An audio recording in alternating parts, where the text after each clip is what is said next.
Hello à tous, salut Adélaïde, salut Paul, salut Louise, Pierre, Tanguy, Eddy, Sarah, Charlotte, Yasmine, Quentin, plein de personnes qui arrivent et bienvenue à tous.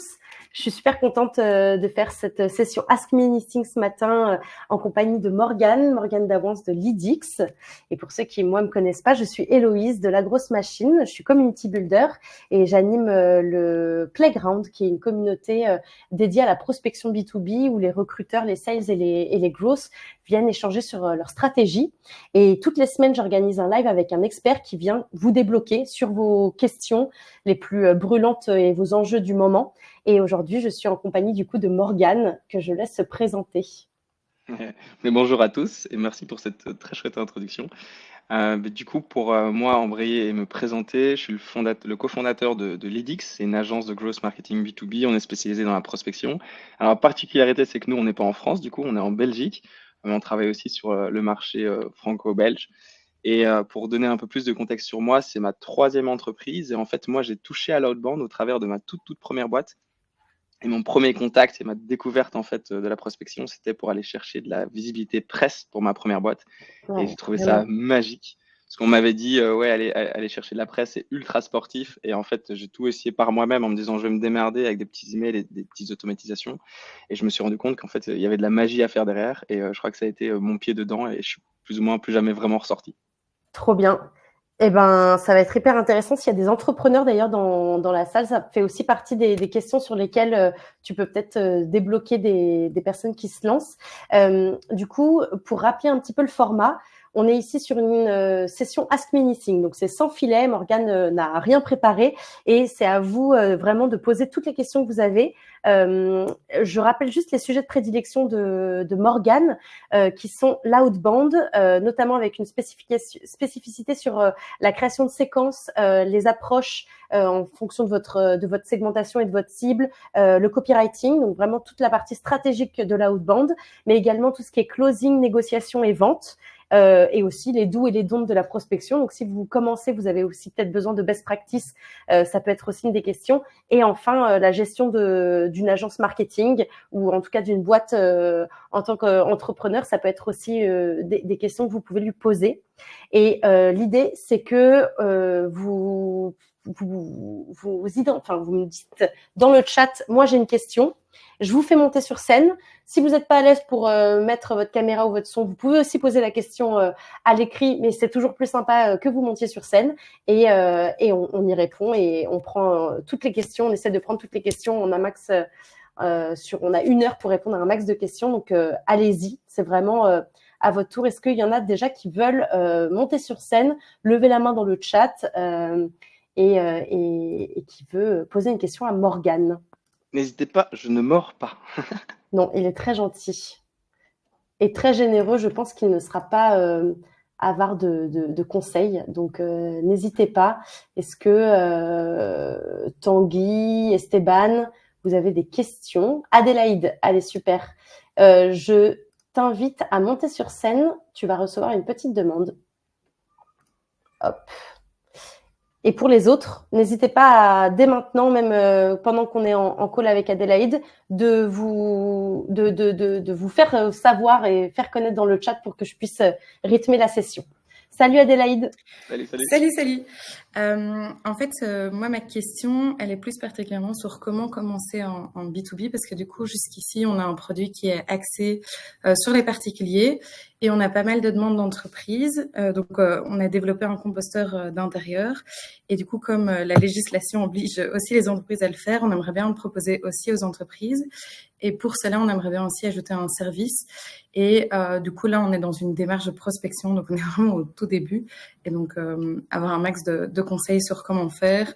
Et aussi, en fait, ce qu'on se rend quand même pas mal compte, c'est que malgré que ce soit des entreprises qui viennent vers nous, c'est qu'il faut beaucoup de temps pour arriver à un call. Souvent, ils annulent au dernier moment et tout. Et donc, c'est aussi un peu les tips and tricks sur comment faire pour que ce soit assez efficace.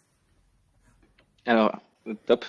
Pour la première question, enfin, tu en as deux au final. C'est un, comment se lancer en prospection. La deuxième, c'est plutôt comment éviter tes no-shows dans tes calls. Sur le premier aspect, je te dirais la prospection, en fait, typiquement au travers de LGM, d'autres outils d'automatisation, tu fais ça quand tu as déjà en fait une base structurelle qui va fonctionner. Donc si tu débutes au tout départ, faut pas hésiter à tester à la mano. Il y a un peu une hype autour d'essayer d'automatiser tout, d'utiliser de l'IA, etc. Le top du top, en fait, c'est que tu peux commencer à scaler les choses qui fonctionnent. Donc, si tu es au début, le top, en fait, c'est de te dire, OK, bah, tu fais une liste de 15-20 entreprises qui sont dans ton ICP, donc qui sont dans ta cible idéale. Vise pas les top boîtes dès le départ, parce que c'est là-dessus que tu vas, entre guillemets, potentiellement te cramer des cartouches. Et tu vas aller à la main, à enrichir au niveau des données, donc trouver les bonnes personnes dans ces boîtes. Parfois, si tu sais pas si c'est le CEO, si c'est un autre profil ou quoi, bah, tu vas tester plusieurs personas. Tu vas aller choper les emails avec les extensions d'enrichissement sur LinkedIn que tu peux avoir. Enfin, je peux t'en donner une quinzaine, mais je crois que ça, tu pourras trouver facilement. Et tester à la main, en fait, faire un premier email, voir comment ça fonctionne, ou un premier message sur LinkedIn, voir un peu où est-ce que ça prend, où est-ce que ça prend pas, itérer sur un maximum de trucs. Et dès que tu as une première base où tu dis, OK, là, j'ai un minimum de traction, eh bien, tu vas potentiellement commencer à partir dans de l'automatisation. Et sur la meilleure manière d'approcher les choses, c'est d'une manière ultra conversationnelle. Surtout si tu démarres, en fait, tu peux contacter les gens en disant, ben voilà, j'ai remarqué que vous aviez telle situation, tel contexte, j'apporte une solution sur telle problématique. Mon objectif, c'est pas de vous pusher quelque chose, c'est à l'inverse de prendre du feedback de votre part et voir si on pourrait vous apporter de la valeur. Et donc, si tu viens avec une démarche beaucoup plus douce, conversationnelle, tu vas ouvrir plus de portes au départ. Ça va te permettre en fait de prendre du feedback sur lequel toi, tu vas pouvoir améliorer ta manière de rédiger tes messages, mais aussi pour tes prochains calls, d'optimiser les choses. Et deuxième question qui était sur le no-show, le top du top, c'est d'utiliser des outils qui vont relancer des mails automatiquement, par exemple avec un Calendly. Tu peux avoir des mails qui disent on a un rendez-vous dans 1 heure, etc., pour éviter que les gens ne se ramènent pas. Et de toute façon, moi, quand quelqu'un ne se ramène pas dans les 10 premières minutes, je l'appelle au téléphone direct pour m'assurer qu'il va se ramener. Trop bien.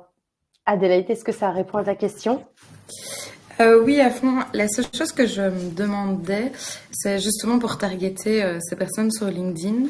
Enfin, du coup, ce que moi je comptais faire, c'est essayer de screener en fonction d'un persona type, mais enfin, je sais pas comment dire, mais est-ce qu'il y a un peu une manière de les approcher qui soit un peu, qui marche, quoi? C'est pas un truc, un message ou quoi, une manière de faire qui puisse vraiment les accrocher, parce que j'ai Tu l'impression parles d'icebreaker ou d'accroche Ouais. Ouais. C'est quoi les personas que tu vises exactement?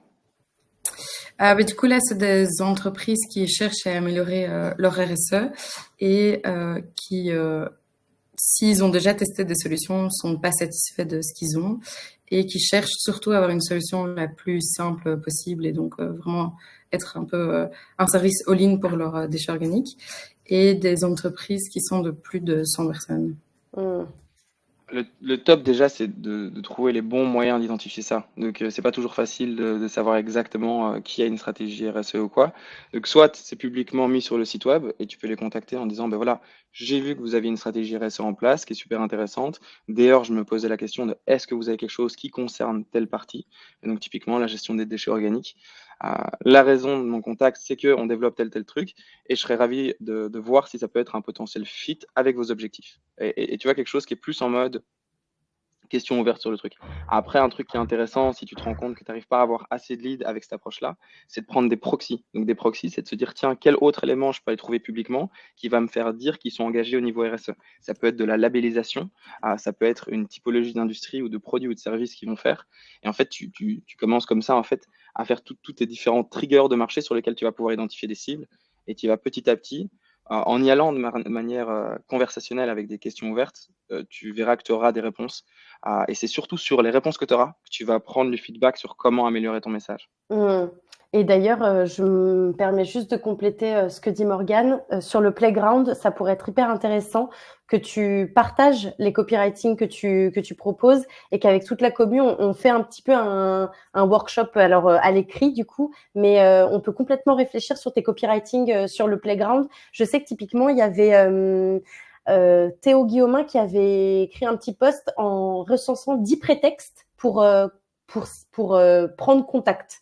Ça peut être un événement que tu as spoté, ça peut être plein d'intents. Et pour chaque prétexte, il y avait un copywriting et un icebreaker. Et ça pourrait être hyper intéressant de justement qu'on teste tous ensemble des copywriting qui marchent ou qui marchent pas pour ta cible. Je pense que ça pourrait être en asynchrone un truc hyper cool à tester. Ouais, et n'hésite pas, tu me tags dans ton post avec ton copy, ouais, et exactement. je te ferai une V2 avec plaisir. Ah bah trop bien. Trop chouette. Merci beaucoup. Je mets dans le chat d'ailleurs le lien vers ce truc des 10 prétextes. Mais après voilà, sur le Playground, t'es surtout invité à écrire toi ton propre post en sollicitant toute la commu. Ok, trop bien, merci beaucoup. Merci beaucoup Adélaïde. Je passe le mic à Hugo ou Asler, je sais pas. Merci beaucoup Adélaïde, salut. Tac, et Hello. Salut, c'est Hugo? Oui, c'est Hugo, désolé, j'ai fait l'erreur. Pas de problème, salut. J'ai changé mon nom et mon nom de famille. Salut Morgane, merci beaucoup pour ce live. Moi, j'ai des petites questions. Tu parlais tout à l'heure avec Adélaïde justement de faire les choses à la mano dans un premier temps. Et je vais revenir sur mon cas parce que voilà, c'est ce que je fais au quotidien. Toute la première étape de chercher le bon lead, le bon persona, etc., de l'enrichir, ça va. La grosse difficulté pour moi, finalement, elle est sur la rédaction des séquences et sur comment est-ce que je réfléchis ma séquence avec un vrai funnel de réflexion, avec des grands points d'attaque, si je puis dire. Et là, j'ai beaucoup de mal. Alors, je vais réussir à faire très vite toute la première partie à la mano. Et par contre, je vais passer des jours, parfois des semaines, parce qu'il y a plein d'autres sujets, bien sûr, qui s'entremêlent, sur ces écritures de séquences qui peuvent être parfois aussi déroutantes, faut se le dire. Ok, super top, très, très clair. La première chose qui est intéressante, c'est que l'erreur principale qui est faite quand on se lance dans la prospection, c'est de essayer de tout dire. Surtout des founders vont essayer de mettre en avant leurs produits, tous les détails, tous les avantages, etc. Et de lister en fait un gros premier message qui va être un bloc. La réflexion à avoir, c'est de se dire, si tu vois ton produit, ton offre de valeur, tu peux un peu la voir comme une sorte de diamant avec plusieurs facettes en fonction déjà de l'ICP auquel tu t'adresses. Tu vas présenter des parties de l'offre différentes et donc tu vas adapter ton message. Et la deuxième chose à voir, c'est de le voir comme un bloc de Lego. Donc de démonter tous les éléments de valeur et de se dire en fonction de la personne, quels sont les éléments que je peux lui présenter, puis les hiérarchiser. Donc typiquement, dans ton offre de valeur, le premier message, il va vraiment être un premier message de prise de contact, d'introduction. Généralement, ça va être une question qualifiante plutôt que essayer de présenter directement ce que tu fais ou de prendre un rendez-vous, mais de venir dire, tiens, j'ai vu que vous étiez dans tel contexte, je pense pouvoir vous apporter telle solution. Est-ce que c'est le cas? Est-ce que vous avez cette problématique ou est-ce que ça vous intéresserait d'en savoir plus? Et puis en fait, dans les relances, de venir à chaque fois donner un élément de valeur supplémentaire qui puisse détailler ton offre. Typiquement, l'objectif, c'est d'éviter de dingue les relances du style est-ce que vous avez vu mon dernier mail ou est-ce que vous avez pu checker ce que je vous ai envoyé parce que ça fait chier tout le monde, honnêtement. Donc, l'objectif, en fait, dans les relances, c'est à chaque fois venir avec un bloc de valeur supplémentaire pour qu'à la fin d'une séquence, la personne puisse avoir une vue 360 de ce que tu peux lui proposer en termes d'offre de valeur. Et donc, de manière générale, ça vient avec la question qui est liée, c'est combien de relances tu fais? Et en fait, généralement, tu vas subdiviser ton offre en fonction de ton ICP. Tu dis, tiens, si j'ai 4 points clés d'offre de valeur qui sont vraiment en fit avec le besoin ou le contexte de la personne, eh bien, je vais faire un premier message d'introduction et jusqu'à 4 relances. Et pas en faire 5 ou 6 parce que là, tu serais à vide et donc tu viendrais justement à faire des relances qui seraient moins qualitatives ou un peu plus oppresses. T'es en mute, je pense. Voilà, j'ai pas mon micro, pardon. Super, merci beaucoup. Donc, si je récapitule, l'idée, c'est vraiment de manière très scolaire de faire cette liste d'offres de valeur, de venir déterminer lesquelles sont les plus pertinentes pour mon ICP et mon persona. Et ensuite, comment est-ce que tu les hiérarchises? Est-ce que tu as une hiérarchie? Est-ce que tu tapes plus fort sur le clou à la fin, plus fort au début? Comment est-ce que tu… Alors, ça, c'est un parti pris. Donc, c'est mon approche. Je dis pas que c'est la meilleure, mais en tout cas, ça a bien fonctionné jusqu'à maintenant pour moi. L'idée, c'est déjà de hiérarchiser en fonction de ce que tu te dis qui aura le plus gros intérêt pour ton client. Donc, d'office, il y a une hiérarchisation d'une manière ou d'une autre. En général, toi, tu vas le voir dans tes calls commerciaux. Qu'est-ce qui ressort comme point clé, comme question? Si c'est des questions qui ressortent, tu sais que c'est là-dessus qu'ils vont mettre beaucoup de poids dans la décision. Et donc les refaire sortir tôt. Et puis en fait, dans les relances, ça va être aussi organisé en fonction de là où tu sais dropper de l'information supplémentaire, typiquement des cases, des résultats, des chiffres clés que tu peux mettre en avant. Et puis tu vas continuer là-dessus. Et la toute fin, ce qui est intéressant, c'est parfois de refaire une relance qui détonne avec l'offre de valeur et qui va être soit fun, sur un côté plus blaguant, sur un côté plus émotionnel, de jouer en mode ok, ben, j'ai pas eu l'occasion de discuter avec vous, j'imagine que c'est pas du tout le bon timing, je m'en excuse. Et en fait, changer un peu de ton sur la fin, ça peut trigger une réponse parce que la personne se dit ah putain, c'est vrai, je l'ai déjà vu 3 fois passer et je l'ai pas encore répondu. Et donc ça peut bien fonctionner sur le dernier message. Ok, super. Bah, écoute, merci beaucoup. C'est un peu tout pour moi. J'ai bien pris note. Merci. Ok, trop Merci bien, à toi. merci Hugo. On fait un petit tour d'autres questions. Si tu en as d'autres qui te viennent, tu peux remonter on stage. Super, merci. Salut. Bye. Et je laisse Esteban nous rejoindre. Tac. Et on aura Sarah ensuite qui pose une question à l'écrit. Esteban, normalement, tu vas recevoir une petite demande de monter sur scène. Super. Hello, hello. Hello. Ah, on t'entend On pas, t'entend pas. Esteban, mince. Ouais, c'était mon micro qui était mute. Parfait. Yes, parfait. Pop-up par-dessus, mais bon, c'est pas très grave. Nickel, on t'entend bien. Ok, c'est bon. Ouais, moi, je suis, pour situer un petit peu le contexte, je suis gross outbound, un peu comme toi, mais je me suis lancé récemment. Donc, je suis encore étudiant, voilà. Et là, j'ai commencé à travailler la semaine dernière avec un client grec. Bon, les interlocuteurs avec qui je parle sont français, c'est une boîte qui est pas internationale, mais européenne, on va dire.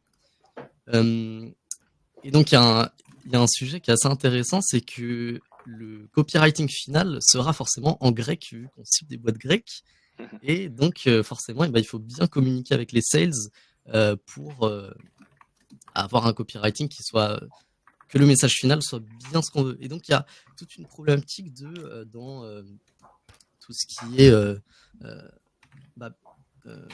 variable de personnalisation que tu vas générer grâce à de l'intent data. Comment faire pour que ces variables-là, dans le copywriting final, elles soient bien intégrées? Comment faire pour bien communiquer avec les sales qui, eux, sont grecs? Bon, forcément, ils parlent anglais, mais voilà. Je sais pas si tu as déjà rencontré un use case un petit peu comme ça, et si tu aurais des conseils sur ce type de use case. Alors, en toute transparence, moi, j'ai jamais fait de séquence en grec. Du coup, ça, ce serait une première. Par contre, Avec une langue dans laquelle tu parles. Ouais, des langues que je parle pas, ça, on a déjà dû le faire. Et généralement, en fait, toutes les variables de personnalisation que tu vas pouvoir utiliser, tu vas peut-être limiter, effectivement, à partir du moment où tu es dans une langue que tu gères un peu moins. Mais il y a des variables qui restent les mêmes. Le prénom, le nom de la personne, le nom de la boîte, c'est des trucs sur lesquels, généralement, quelle que soit la langue, ce sera la même chose. Et donc, ce sera écrit de la même manière, même si potentiellement, c'est pas le même alphabet. Mais là, c'est encore une autre problématique. Mais donc, ces choses-là, tu peux déjà les avoir, et quelle que soit la langue, ça ne devrait pas avoir trop de problématiques.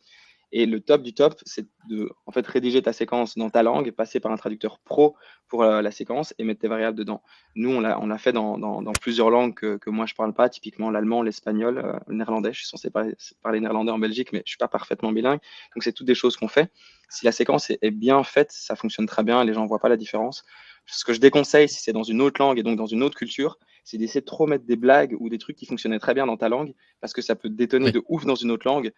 Donc en fait, tu auras peut-être tendance à avoir une approche un peu plus straight to the point, mais au niveau des variables, essayer de te limiter du coup à des variables qui ne seront pas affectées par le changement de langue. Et je pense que prénom, nom, company name ou des gros événements de boîte qui, entre guillemets, auraient un nom qui ne va pas varier, c'est le top. Ok. Donc tout ce qui est variable de personnalisation générée par de l'IA, ça peut être un petit peu tendu. Ouais, ça je te le déconseillerais si tu gères pas la langue quand même. Par contre, tu peux venir avec des personnalisations qui sont typiquement des noms d'outils qui sont utilisés, un timing de marché ou une action que la boîte a prise qui ne te mettront pas ces problématiques. Mais commencer à mettre des icebreakers générés par de l'IA dans une langue que tu gères pas, moi je te dirais, c'est quand même prendre des risques de retours qui seront des retours de flamme potentiellement pas agréables. Clair. Ok, ouais, on va éviter ça alors. Ok, merci beaucoup Morgane. Je reviendrai peut-être après si j'ai d'autres trucs en tête. Ouais, carrément. N'hésite pas, Esteban. Tu utilises quel tool pour ton automatisation? Ils utilisent la grosse machine. Après, j'en utilise d'autres moi de côté perso, mais ouais, c'est celui que j'ai le plus utilisé. Ok, ça marche. Et du coup, l'IA dans le copywriting, dans le tool, tu l'as déjà utilisé? Je l'ai testé. Les Magic Message, ouais. Ouais, je l'ai testé. J'ai pas. Tu l'as pas plus testé que ça. Je l'ai testé un tout petit peu. Ça peut parfois aider à, en tout cas, enfin voilà, passer un peu ce premier blocage de la feuille blanche et après à retravailler bien sûr, mais ok. Mais on est d'accord, juste sur cette feature-là, c'est le message entier qui va être généré, non? C'est pas juste Ouais, une variable? ouais, Ouais, c'est le ok. message entier, mais après ça peut toujours te donner un premier, voilà, une première base à retravailler derrière, Et surtout quand tu maîtrises pas la langue. si on est sur le sujet des variables, en plus de ce que tu peux faire au travers de LGM, un truc que moi je fais souvent, qui va beaucoup m'apporter de valeur, c'est au travers de ChatGPT. Je vais Ouais. jamais l'utiliser pour écrire une séquence parce que honnêtement, l'output, même avec du bon prompting, est pas top. Et par contre, quand toi, tu as déjà un très bon premier jet, je dirais que tu as 80-85% de ton résultat final, tu peux la mettre dans ChatGPT, donner un contexte, des informations sur la boîte et demander qu'il challenge. Donc, il te donne une nouvelle version et qui t'explique Faire de pourquoi il l'A/B change les testing. choses. Ouais. Ok. Donc, en fait, Ah, ça peut être intéressant, ouais. ouais, souvent, il va te sortir, tu vois, toute une séquence. Et en fait, tu vas avoir 2-3 phrases où tu vas dire, ouh, ça, c'est des bangers. Et en fait, tu vas garder que ces phrases-là. Mais en le faisant 2-3 fois en itération, c'est vraiment là que tu vas aller chercher ces petits 20% de la loi de Pareto qui vont changer tout ton Je suis résultat. d'accord. J'aime bien utiliser ChatGPT pour de la recherche, justement, plus que demander une fois et puis après je copie-colle, quoi. Vraiment, Oh ouais, non, pour ça, c'est mort. réfléchir. Ça, je te Ouais, le non, non, non. déconseille. Bon, bah merci beaucoup. Bah, merci beaucoup, Plaisir. Esteban. Hop. Et d'ailleurs, je sais pas, pour ceux qui se demandent ce que c'est la grosse machine ou le petit nom LGM, c'est du coup la solution, une solution de prospection multicanal et qui permet de créer derrière plus de conversations et d'opportunités en vous facilitant toute la partie en amont qui est sur la prospection. Donc, je vous mets aussi dans le chat, s'il y en a qui ne sont pas chez LGM et qui sont intéressés pour tester, un lien. Et d'ailleurs, vous avez 15 jours d'essai gratuit. Et en allant au Product Tour, c'est tous les mardis à 17h, vous pouvez prendre le créneau que vous voulez. Ça vous débloque 15 jours de plus. Donc, c'est pas mal d'avoir un mois pour tester une première séquence. Et d'ailleurs, pour revenir sur la question d'Adélaïde, dès que tu as un bon message, tu peux le passer dans la grosse machine Ouais, pour l'automatiser. exactement. Il y a Jacine qui est sur scène. Est-ce que tu nous entends, Jacine? Je vous entends, je vous vois. Magnifique. Salut, Salut. Jacine. Salut, Salut. on prendra la question de Sarah juste Salut. après. Désolée, Je Sarah. savais pas, je pensais que j'allais rentrer dans une queue et que les gens allaient attendre. Non, Et je mais m'attendais pas à monter sur scène direct. Écoute, comme Désolé tu veux. Sarah. Bon, écoute, Sarah, j'espère que tu nous en veux pas. Je la connais un peu. Elle est sympa. Je ne Sarah, pense pas qu'elle nous en veut. passe devant si tu veux, ça ne me dérange pas. Je suis désolé, je Non, pensais non, que elle nous écrit j'allais rentrer dans là. la Pas queue. de souci, pas de problème. Allez, c'est parti. Alors, Maurice, j'avais une question par rapport. Oui, vas-y. je pose ma question du coup. Ouais, désolé. J'avais une question par rapport aux triggers que vous utilisez quand vous créez. Parce que bon, tout le monde connaît les triggers assez classiques de genre oui, à lever récemment, tout ça, mais j'ai l'impression que c'est des triggers qui sont de plus en plus utilisés et qui ont de moins en moins d'impact. Est-ce que tu as des idées de triggers hors du commun que vous utilisez et qui marchent bien, des trucs comme ça, C'est une excellente. pour créer des listes de leads? C'est une excellente question. Et c'est rigolo parce que je vois que c'est des sujets, comme tu dis, qui ressortent de ouf pour l'instant. T'as une certaine hype autour des triggers. Je pense qu'elle est logique parce que ça permet d'avoir des résultats beaucoup plus efficaces puisque tu pars d'un contact purement froid à un contact relativement plus qualifié.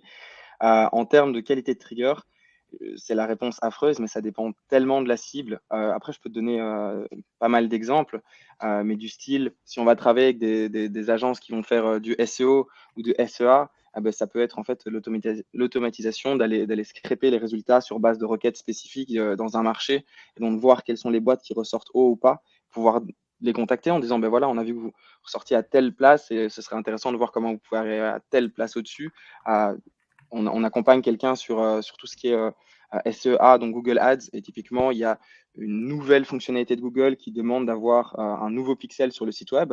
Et on a fait un scraping en fait des codes des sites web d'e-commerce qui correspondaient à ces caractéristiques pour voir est-ce que ce snippet il est dessus ou pas, en les contactant en disant ben voilà, je ne sais pas si vous êtes au courant, tel élément est nouveau dans l'algo de Google Ads et on a vu que vous ne l'avez pas encore mis en place. Est-ce que c'est un blocage? Est-ce qu'on peut vous aider sur la question, etc. Et donc, généralement, ça va être une grosse partie de la recherche avec les clients, de se dire c'est quoi l'élément public, en fait, qui donnerait l'information que c'est un client idéal. Et après, nous, on va voir d'un point de vue technique, est-ce qu'on est capable de le scraper, est-ce qu'on est capable d'aller chercher, d'identifier ça. Donc ça peut être vraiment plein de trucs différents. Ok, d'accord, bah, c'est intéressant. C'est intéressant, c'est intéressant. Top. Merci. Ouais, c'est une bonne idée. C'est un bon début. Effectivement, nous, on target surtout des. Je sais pas si c'est de mon côté, mais j'ai une coupure de dingue sur son Wi-Fi. Maintenant, malheureusement, c'est vrai que Jassim, ça lag beaucoup de Je crois que notre côté aussi. j'ai un petit problème d'internet, mais bon, de toute façon, merci pour la réponse. Ok, merci beaucoup, Jassim. On te perd, n'hésite pas à écrire si Ouais, tu veux la deuxième hésite partie de la pas, question. exactement. N'hésite pas à poser tes questions dans le chat, Jassim, vraiment aucun souci. Et il y avait la question de Sarah. Alors, je l'invite à participer, mais comme elle l'a posée à l'écrit, je ne suis pas sûre qu'elle veuille activer sa caméra. En tout cas, Sarah, c'est parti en termes d'invitation et elle pose la question suivante. Qu'est-ce que tu conseillerais comme stratégie d'approche et icebreaker pour un cabinet de conseil? La cible, c'est des DSI plutôt high ticket. Alors, excellent. Ça dépend le persona que tu veux cibler, mais j'imagine que si on parle comme ça doit potentiellement être C-level ou CEO. D'expérience, ce genre de profil un peu high ticket, ça va mieux fonctionner avec des introductions via LinkedIn. La plupart de ces gens sont tellement noyés dans leurs emails que c'est compliqué d'y aller en pur email. Donc, la première chose, c'est d'y aller en multicanal d'office. Ensuite, c'est d'être relativement bref et efficace. C'est-à-dire que au plus la cible est grosse, au plus en général les dirigeants vont être bookés en termes de temps. Et Ouais. donc, tout ce qui pourrait très bien fonctionner sur des plus petites cibles, qui sont un petit icebreaker sympa, venir avec une approche sympatoche, en fait, ça fait chier ces profils-là parce qu'ils n'ont juste pas le temps. Et donc, ils cherchent à avoir directement l'information qui peut leur être utile. Et donc, le premier truc, c'est d'être sur LinkedIn en direct, donc de venir très très rapidement au cœur du message, être avec un message qui est ultra orienté sur qu'est-ce que tu peux leur apporter à eux comme offre de valeur, le what's in it for them. Ça, c'est un peu le secret.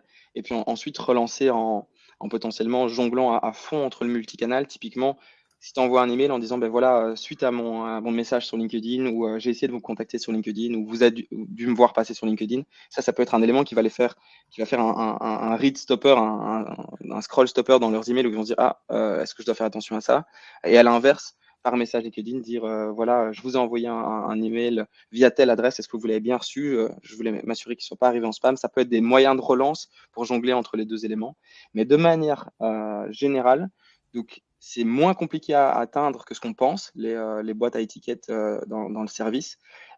Et en fait, il faut juste être straight to the point dans les messages autant que dans les relances. Donc vraiment réfléchir plus à un format WhatsApp en termes de taille de message qu'autre chose et venir avec des éléments de preuve dans les relances. Donc typiquement, tu viens avec une proposition, avec une question et venir, ben voilà, je voulais vous proposer d'échanger sur tel truc parce qu'on a aidé telle boîte à amener tel résultat et je pense qu'on peut vous faire la même chose. Est-ce que vous avez 15 minutes pour échanger? Quelque chose de court, bref et qui rentre directement dans le sujet. Trop Je ne sais bien. pas si ça répond correctement à la question. Et j'imagine que Nicolas a déjà donné des super bons éléments là-dessus parce que c'est son cœur de métier. Et elle est dans le métro, elle nous dit super clair, merci beaucoup. Ça me fait penser à un truc. On a réfléchi à des scripts de cold call et il y avait toute une partie sur comment faire du cold call auprès des C-level, qui est assez challenging parce que hyper sollicité. Mais je me demande s'il n'y a pas des best practices à prendre de cet e-book cold call qu'on pourrait imaginer un peu retordre à l'écrit. Je ne sais pas ce que tu en penses, si ça a du sens. Déjà, moi, je pense que le top du cold call, c'est quand tu le combines en fait avec l'écrit. C'est-à-dire que typiquement, une des grosses problématiques, un des gros freins du cold call, c'est que les gens ont peur d'appeler et se dire tiens, je vais me retrouver, je sais pas trop quoi dire. Et en fait, dès que quand tu combines avec de l'écrit, ton taux de canaux, enfin le nombre de canaux sur lesquels tu touches est démultiplié. Donc l'impact est démultiplié. Donc en général, les résultats sont démultipliés aussi. Nous, on peut par exemple le voir si on fait du pur email et qu'on rajoute du LinkedIn, en général, on a plus de 60% en plus de résultats positifs. Ah ouais. Et si on rajoute du cold calling, on a encore ça on top. Donc ça peut jusqu'à doubler les résultats si on combine les canaux. Et par rapport à ça, le fait de commencer par exemple avec des messages LinkedIn, des emails, avant de faire un premier cold call, ça rend tout le cold calling plus facile parce que tu peux arriver en disant salut Nicolas, je puis tu as envoyé un email, je sais pas si tu l'as vu, et la personne directement va faire ah non, quoi, ben, pas de souci, écoute, je te redonne le contexte rapidement, et papapam, et directement tu peux rentrer dans le vif du sujet, et t'as pas ce moment de difficulté de cold call de départ qui est d'essayer de rentrer dans ton pitch, parce qu'en fait, tu as déjà cette carte à jouer de dire bah, je t'ai déjà écrit. En fait, on est déjà en contact. Voilà. Et autre petit tips sur le cold call qui fonctionne pas mal, c'est d'avoir un pattern interruptor dès le départ, du style si tu veux contacter quelqu'un, au lieu de directement essayer de rentrer dans le pitch, de par exemple faire un Marie, allô, vous m'entendez? Et puis Ah oui, ouais. oui, je vous entends. Ah, parfait, merci. Ben voilà. Et en fait, ça fait que la personne a déjà répondu, elle est déjà engagée dans le call. Alors que si tu essayes de directement rentrer dans un pitch en mode bonjour, je suis Morgane de l'EDX, je vous appelle pour. Ben là, tu sais que tu es dans un truc commercial, donc tu raccroches. Et donc, faire interagir la personne le plus rapidement possible, c'est un peu comme en fait dans l'écrit. Essayer d'avoir un call to action qui est sur de la discussion. On veut faire la même chose en call calling. Donc, je suis d'accord avec toi. Combiner les trucs, c'est super lié. Tu les as testés parce que chez LGM, on a testé, on vient de rajouter les tâches manuelles avec les calls. Donc maintenant, dans une séquence multicanal, on peut rajouter un bloc call. Je sais pas si tu l'as déjà testé, Morgane. Alors, je ne l'ai pas testé dernièrement, je l'avais déjà mis dans des séquences. Parfois, nous, on fait ça avec des clients. Donc, soit on va faire la totalité, on va faire le call call, nous aussi de notre côté. Et parfois, en fait, eh ben, on va juste enrichir le numéro de téléphone et c'est les commerciaux qui vont faire le call call. Et donc, Ok. on les embrique dans nos séquences et donc, ils vont le faire au travers de tâches. Bah, je Donc, pense, ça, c'est possible. ça m'intéresserait de savoir ce que tu en penses parce que je pense que c'est assez game changing, sachant que tu as toute la possibilité même de, avec des intégrations AirCall et tout, de directement passer ton appel depuis ta séquence avec le script que tu peux mettre Ouais. en petit mémo, tu vois. Donc ça peut être cool. Et d'ailleurs, bah, du coup, Sarah, si tu veux, je t'envoie voilà, là, je mets dans le chat les scripts call avec toute une partie sur les C-level qui peut-être, du coup, te donner des idées sur des copywriting ou sur une approche call. Ça peut être aussi intéressant. Et il y a Yves qui dit je te rejoins complètement, je suis alignée avec toi Morgane, quand tu fais une session de cold call, mais en fin de funnel, ça convertit mieux qu'un prospect a déjà vu ou entendu. Donc ouais, ça fait écho à ce que tu disais. Est-ce qu'il y a d'autres questions, d'autres personnes qui veulent poser une question? Yvesine, est-ce que tu as une question pour Morgane? N'hésitez pas si vous avez déjà des stratégies qui sont en place, sur lesquelles vous avez des Ouais. blocages, des frictions, ou à l'inverse que vous voulez tester de nouvelles choses. Si je peux, moi, vous débloquer un peu avec un point de vue extérieur, c'est avec plaisir. Carrément. On peut même partir en partage d'écran, il n'y a pas de problème. Pas de questions tout de suite. Je bois les paroles et ces tips, sympa. Et est-ce que dans les personnes qui sont déjà passées, Hugo ou Esteban, vous avez d'autres questions? N'hésitez pas aussi à lever la main. Et pendant ce temps, pour combler, toi, Morgane, est-ce qu'il y a un peu une strate un peu récente ou un learning assez récent que tu as tiré d'une strate que tu as mis en place pour toi, pour Lidix ou bien pour un de tes clients? Ben en fait, ça revient sur la toute première question, je crois, d'Adélaïde, si je me trompe pas, Ouais. qui était sur l'identification des bonnes cibles. Nous, on a accompagné un cabinet d'avocats à Paris qui voulait aller trouver des boîtes qui étaient proactives dans la recherche en sciences humaines et sociales. Donc, c'est un sujet qui est ultra niche, en fait, c'est de se dire, tiens, qui va chercher par exemple, faire une entreprise libérée, des choses comme ça. Et c'est des sujets qui sont ultra internes à la boîte. Et donc ça, c'est des trucs où on se dit, tiens, comment est-ce qu'on va trouver les bonnes boîtes? Et ça revient sur cette question de proxy, où nous, on s'est dit, OK, qu'est-ce qui est le plus proche de la définition d'une entreprise engagée pour ses employés, etc., et pour le bon fonctionnement, autant au niveau social que environnemental? Eh bien, ça va être de se dire, c'est dans des entreprises qui mettent en avant des labels. Et donc, on est parti du scraping de labels pour aller identifier ces boîtes et en les approchant en disant, ben voilà, on a vu que vous étiez engagés, notamment au travers de telle labellisation, ce qui nous fait nous dire que vous faites ta. Et donc ça peut être vraiment des réflexions à avoir qui sont très intéressantes et qui vont permettre de changer un peu cette approche classico-classique, de partir de SalesNav, de mettre les caractéristiques de sa boîte et puis d'y aller en mode franco-bello. Parce que dès qu'on peut jouer sur un élément typiquement un engagement, une labellisation, etc., ils savent qu'on leur parle. Et surtout, on peut jongler sur le fait de bravo pour cet engagement, en fait, bravo pour ce que vous faites, ou bien joué d'avoir mis tel ou tel élément en place. Et d'ailleurs, Et donc, c'est une manière de commencer le contact qui est ultra efficace. Typiquement, là, pour la labellisation, la boîte en question, ça fait 11 mois qu'on l'accompagne. Ouais. Et on est toujours sur des labels et ça fonctionne toujours très bien. Donc, il y a moyen d'aller chercher, quand on trouve des éléments comme ça, sur du long terme. Hyper intéressant. Et toi, tes intents, tu vas les trouver via différents tools ou un peu plus à la mano. Tu as des tools de prédilection pour aller chercher de l'intent un peu fin? Alors, on va les réfléchir à la mano, de dingue. Donc, on va vraiment se dire, tiens, est-ce que dans une recherche manuelle, on peut trouver les choses? Et puis, après, il y a plein de tools différents qui existent. Donc, si typiquement, on va être sur la tech stack qui est utilisée, on va faire un Buildwiz ou un Wapalizer ou des trucs comme ça. Si c'est sur le recrutement, l'évolution de la taille de boîte, ça va être d'autres choses. Si c'est sur, par exemple, on l'a déjà fait sur la répartition de l'actionnariat dans des boîtes et les assets disponibles, là, on va analyser les comptes de la boîte. Donc, en fait, ça peut être tellement de trucs différents.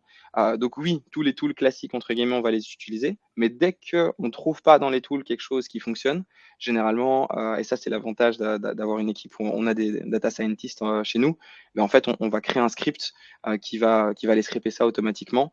Donc, soit on trouve, en fait, qu'est-ce qui va déjà fonctionner au travers des outils, soit on se dit, tiens, est-ce que l'outil s'en rapproche assez pour faire un test? Et si le test, c'est un succès, là, on va commencer à mettre en place un truc plutôt custom par nous-mêmes. Évidemment, ça va dépendre de la profondeur du marché. On va pas coder un truc qui va durer 2 jours pour aller scraper 20 leads. Mais, Ok, hyper intéressant. Il y a Diego qui est en train de taper. Adélaïde aussi. Adélaïde qui revient à la charge. Petite question de Yves-Sine. Tac, comment trouver les bons profils qui s'intéressent à un service plutôt qu'un bien? Je m'explique. Si je veux cibler les personnes qui s'intéressent, par exemple, à la semaine de 4 jours, comment trouver ces profils, sachant qu'il n'y a pas d'intent dans SalesNav ou autre? Et Yves-Sine, je t'invite à rejoindre la scène, mais tu n'es pas du tout obligé, le temps qu'on réfléchisse à Je suis en train de relire ta question, comme ça je l'ai bien en tête. Si je veux cibler les personnes qui s'intéressent par exemple à la semaine de 4 jours, comment trouver ces profils, sachant qu'il n'y a pas l'antenne, SalesNav ou autre. Hey, salut Yves-Sine. Salut, vous m'entendez bien? Ouais, très bien. Ok, salut, merci déjà pour cet événement-là. Ouais, c'est vrai que c'est mieux de passer sur scène pour expliquer ça. Moi, je fais de l'extract en fait, avec les trucs classiques, levée de fonds, recrutement. Après, je fais passer ça dans LGM. Mais du coup, sur des sujets un peu plus touchy comme ça, ou enfin, sans passer par du SEO ou du SIA sur Google, où là, clairement, tu as des gens qui, tu vois leurs intentions d'achat ou en tout cas leur intérêt. Mais comment cibler en fait des personnes qui seraient intéressées, parce qu'on ne peut pas être à l'intérieur de leur cerveau, c'est pas non plus forcément marqué sur leur profil LinkedIn, qu'on s'intéresse à la semaine de 4 jours ou quoi, malgré qu'ils peuvent avoir rédigé des posts ou quoi. Mais vraiment, juste cibler des personnes qui peuvent avoir un intérêt pour un truc comme ça, type un service, quoi, quelque chose qui est pas palpable, quoi. Ok, et donc tu parles bien d'aller cibler des personnes, pas des boîtes, juste vraiment directement les personnes. Non, pardon, des personnes à l'intérieur de boîtes qui ont peut-être un pouvoir de décision, en tout cas des champions, quoi, des ambassadeurs, des. Ok. Alors, déjà, au niveau de la boîte, comme on disait, tu as la labellisation qui peut te donner une tendance du fonctionnement de la boîte. Typiquement, tu as des labellisations Great Place to Work et des choses comme ça qui vont déjà être dans cette réflexion. Tu as des boîtes qui vont aussi mettre publiquement en avant le fait qu'ils ont des fonctionnements complètement différents en termes d'heures de travail, de flexibilité. Tu as des boîtes qui mettent déjà eux-mêmes en avant. Donc, je pense que tu peux déjà scraper des posts par sujet sur LinkedIn de personnes qui mentionnent la semaine de 4 heures. Tu as aussi le fait de voir toutes les gens qui interagissent. Semaine de 4 jours, parce que semaine de 4 heures, je pense qu'on n'y est pas encore. Semaine de 4 jours. Il est très efficace, Morgane. Non, je ne suis clairement pas. Je te jure.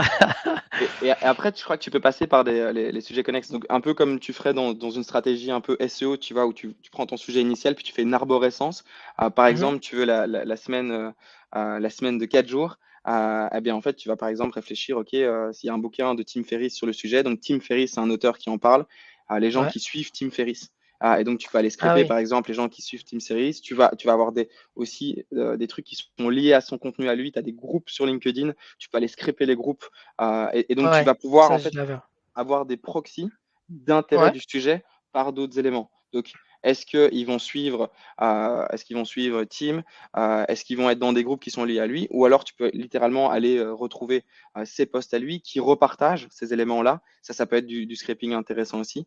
Donc, tu peux soit partir de ce que le contenu des boîtes, le contenu des personnes, leur intérêt en termes de personnages, parce qu'évidemment, il n'y a pas que Tim Ferriss qui est sur ce sujet-là, il y a beaucoup d'auteurs, donc en fait, ça te fait déjà pas mal de profils. Puis après, il y a beaucoup de groupes qui vont être liés à ce genre de choses, qui sont liés aux bouquins ou aux auteurs ou d'autres, et en fait, tu fais ton scraping comme ça. Et je pense le top, c'est que tu fais un peu ton listing de toutes tes potentielles approches de marché, et puis après, tu vas scraper les 100 premiers, et tu fais un batch de tests. Et tu vois vite là où ça résonne.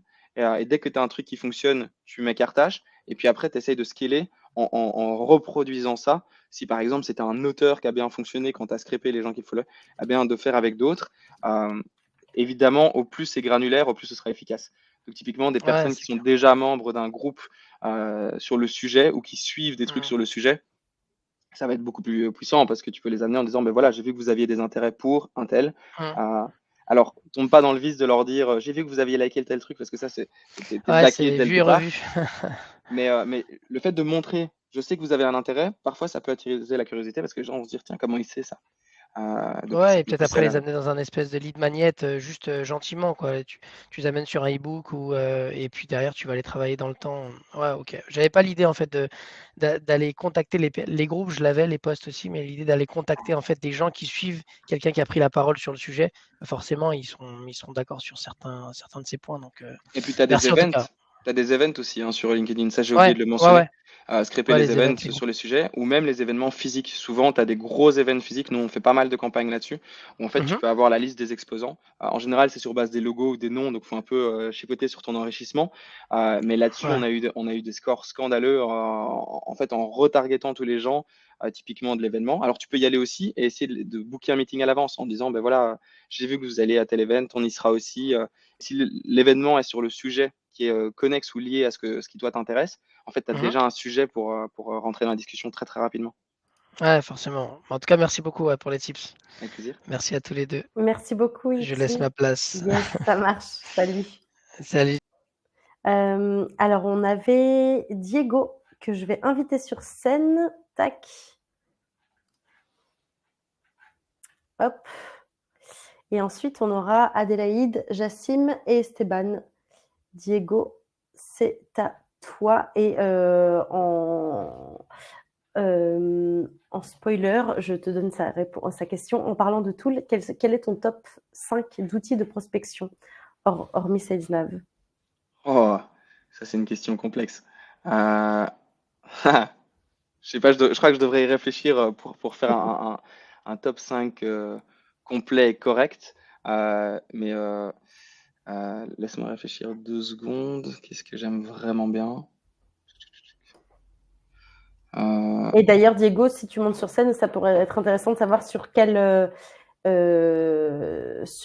problématique, si tu as une problématique que tu veux cibler, est-ce que c'est sur, j'en sais rien, de la prospection, sur de l'intent, sur de l'enrichissement, voilà. N'hésite pas à nous dire dans le chat ou sur scène. Et est-ce qu'il y a des trucs qui te viennent en tête, Morgane?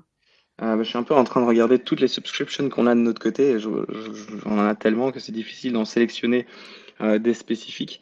Mais je dirais, je vais rester sur les trucs de base parce qu'après, sinon, je vais rentrer dans les trucs trop deep et c'est peut-être pas l'objectif.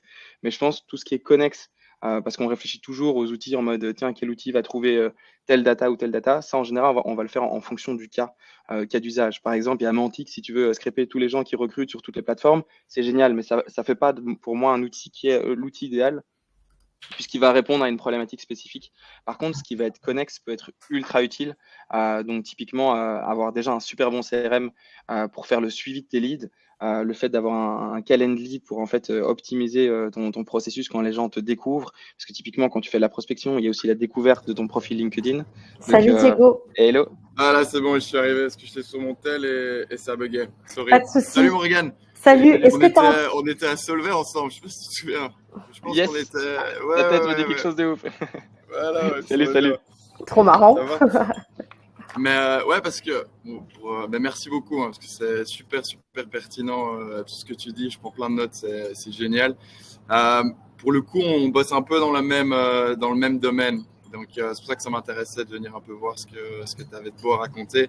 Ici, ma question, je demande ça parce que j'ai vraiment l'impression, je reste nouveau dans le domaine, je bosse là-dedans que depuis 3 mois, mais je sens que là, c'est en train de shifter vers, il faut trouver les meilleurs triggers, donc on a déjà parlé, ça c'est capital, mais aussi les meilleurs outils. Parce que bon, même si tout le monde dit le call mailing est pas mort, personnalisation c'est génial et tout, j'ai quand même l'impression qu'il y a une limite un peu à tout ça qu'on peut atteindre assez vite. Et pour se diversifier, ça va être des meilleurs triggers, des meilleurs outils. Donc ma question c'était un peu par rapport à ça. Est-ce que toi tu as des outils un peu out of the box, des trucs qui viennent de sortir il y a quelques mois, que tu viens de tester, où tu te dis wow, ça c'est génial. Voilà, c'est un peu ma question. Mais en fait, déjà sur l'aspect trigger, tu as énormément d'outils. Donc je pourrais te partager un lien. Tu as les potos de chez ColdIQ qui ont aussi un site web où ils référencent tous les outils sales avec de l'IA, etc. Et en fait, ça devient affreux parce que tu en as des millions, enfin des milliers peut-être, j'exagère. Mais donc, la quantité d'outils est huge. Si par contre tu veux construire quelque chose de super correct avec plein de triggers différents, aujourd'hui on en parlait au départ de clés.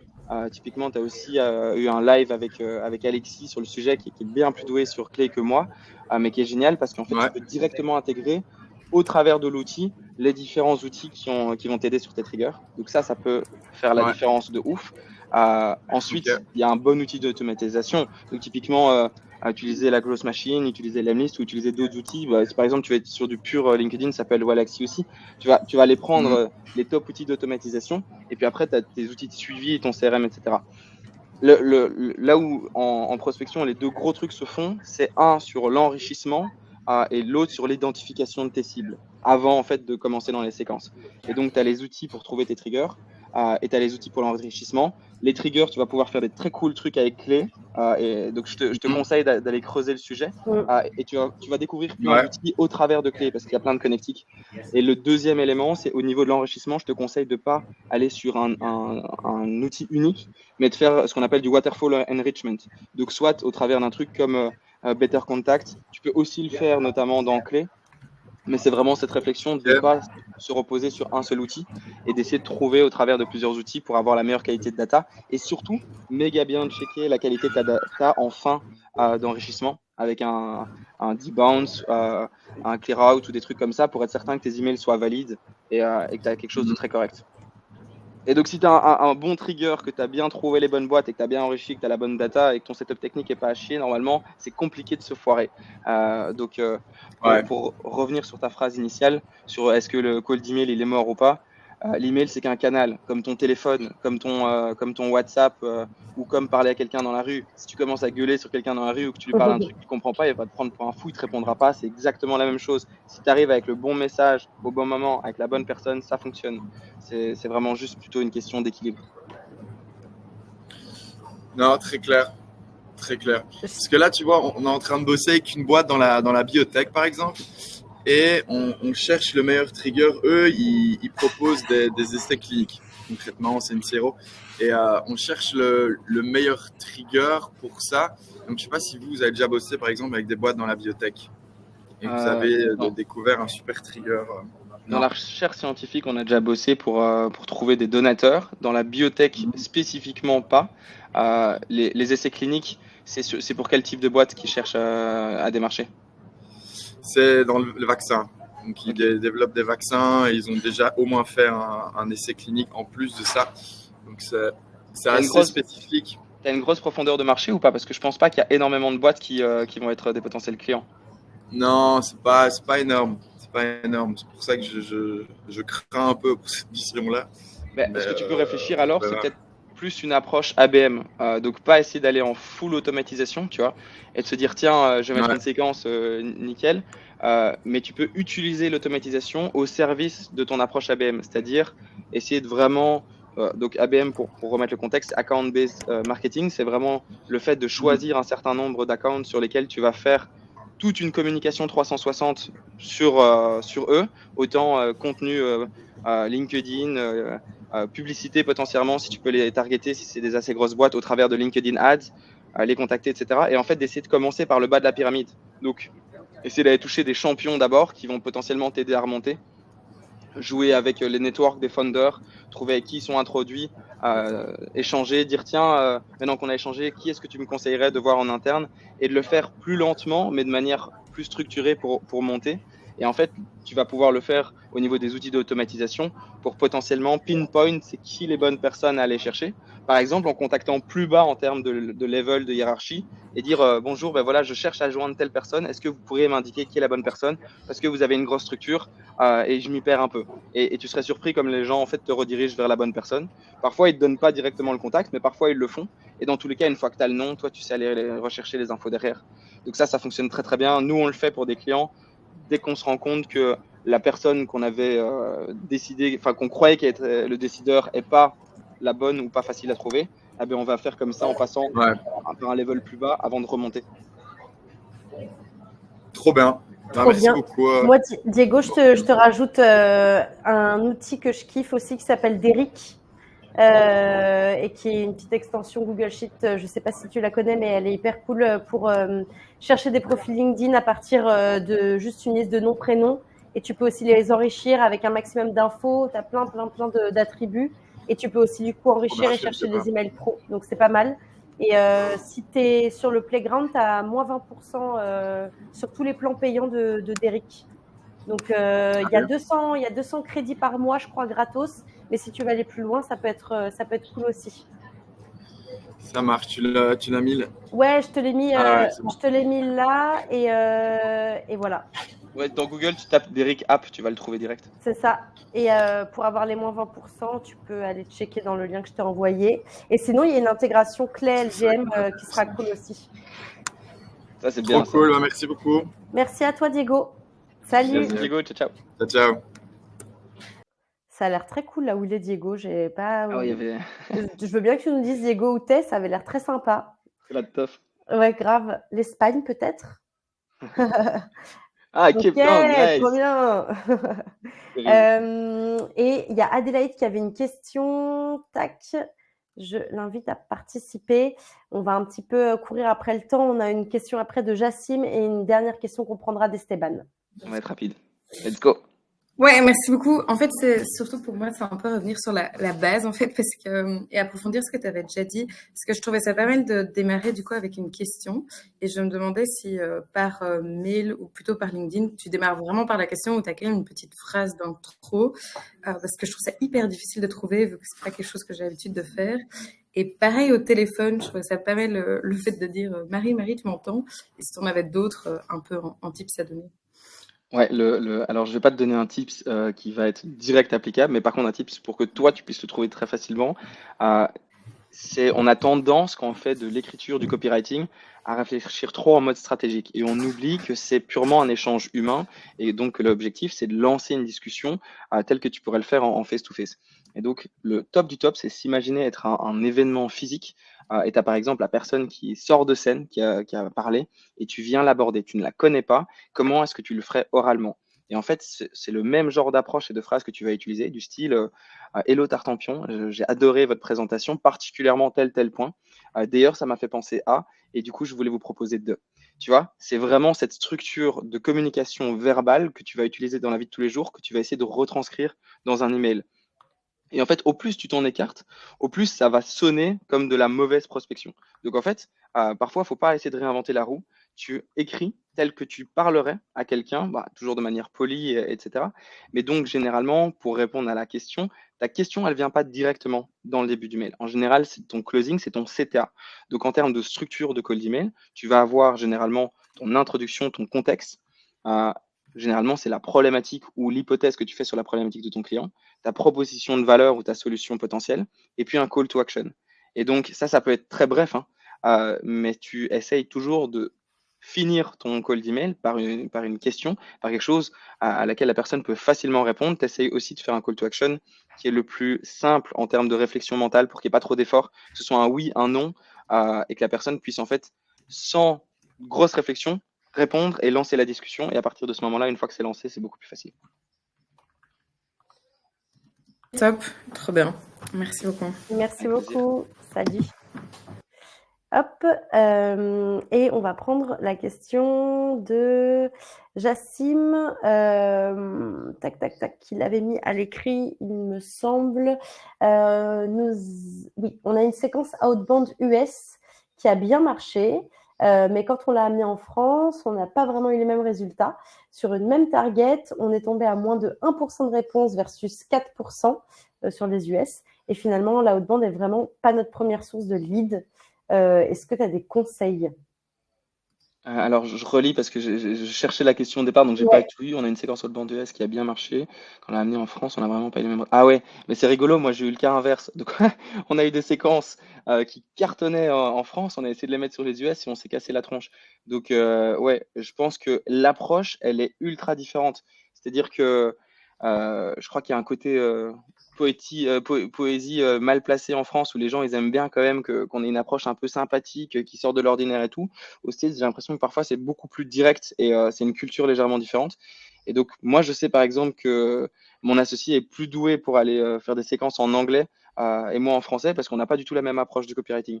Donc, j'aurais tendance à dire c'est une manière d'écrire qui est différente et, et là-dessus, la meilleure manière que nous on a trouvé, c'est de se faire aider par quelqu'un qui est native pour le faire en mode comment toi tu l'écrirais.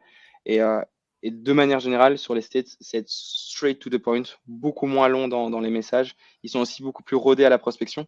Donc en fait, ils n'ont pas besoin d'une approche où on caresse.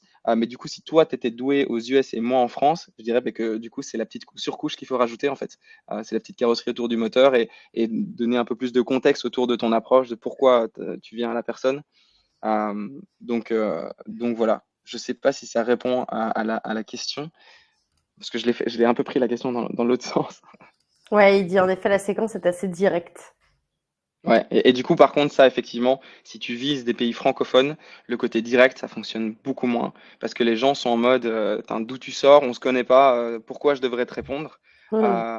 Et donc, en fait, parfois, moi, j'appelle ça mettre du soleil ou du sourire dans les séquences. C'est juste dire la même chose, mais d'une manière où tu dis, tiens, si ça amène un sourire à la personne quand elle va le lire, ça va tout changer. Et en fait, dès que la personne va sourire ou va se dire, tiens, c'est sympathique ou c'est cocasse, elle va déjà plus avoir envie de répondre juste parce que le message lui a un peu fait une coupure dans sa journée.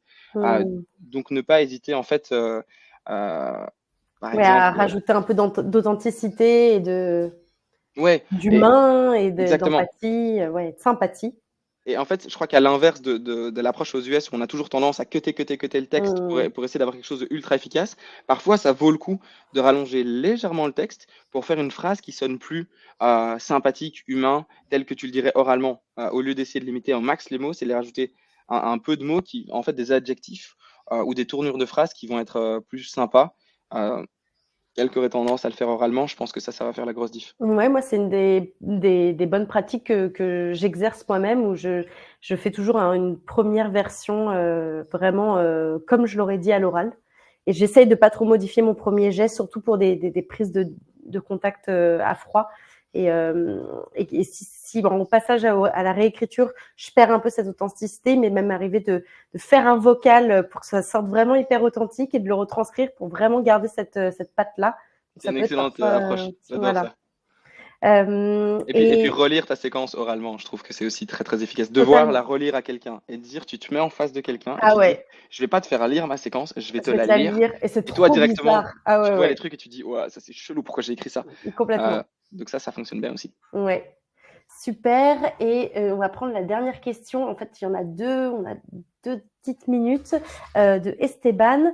Première question, comment on pourrait vérifier le plus simplement qu'une boîte a beaucoup de gens qui bossent chez eux, qui bossent de chez eux, donc télétravail, et comment on peut voir quelle assurance maladie une boîte a. Donc, première question déjà, comment vérifier simplement qu'une boîte a beaucoup de gens qui bossent de chez eux? En fait, pour les deux réponses, je pense que ça va être la même chose. J'ai oublié le nom du site web, mais je sais que tu as un site web où tu peux aller retrouver la plupart des informations sur les boîtes d'un point de vue employé, notamment un peu c'est quoi le scoring en fait de l'ambiance dans le travail, comment sont gérés, etc. Et tu vas vite pouvoir avoir des informations sur la boîte, notamment est-ce qu'ils engagent en remote en partie, est-ce qu'ils laissent de la C'est flexibilité dans le pas travail. Great Place to Work, ce genre de label, de palmarès? Mais ça, c'est les labels, mais tu as vraiment une plateforme Ah, où les employés peuvent aller mettre des trucs. Putain, c'est un truc super ah connu en c'est plus. Glassdoor. Glassdoor, Ah merci. ouais, bravo, merci Exactement. Alex. Tu peux, super top. Merci pour l'aide. Mhm. Euh, il est toujours là pour m'aider, lui.